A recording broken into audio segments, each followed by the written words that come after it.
அவங்க பொதுவாகவே இப்போ வெளியில் பேச தெரியல அவருக்கு முதல்ல.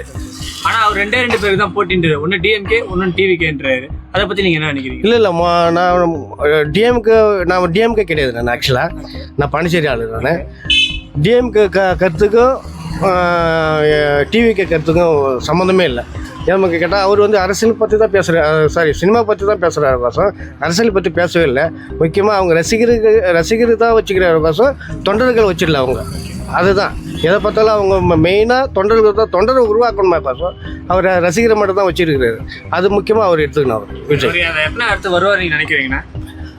அது தெரியாது. அது வந்து எதமா அவங்க ரசிகர் வந்து தான் இருக்குது. அவங்க எவ்வளோ ஓட்டு போகிறாங்க நம்மளுக்கு தெரியாது. ஆனால் முக்கியமாக எனக்கு தெரிஞ்ச வரைக்கும் முதல்ல விஜய் தான் அரசியலை கற்றுக்கணும்.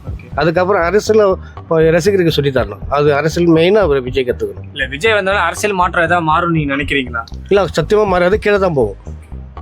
கரூரில் நடந்த சம்பவத்தை பற்றி உங்களோட கருத்து என்னென்ன? இப்போ அவர் விஜய்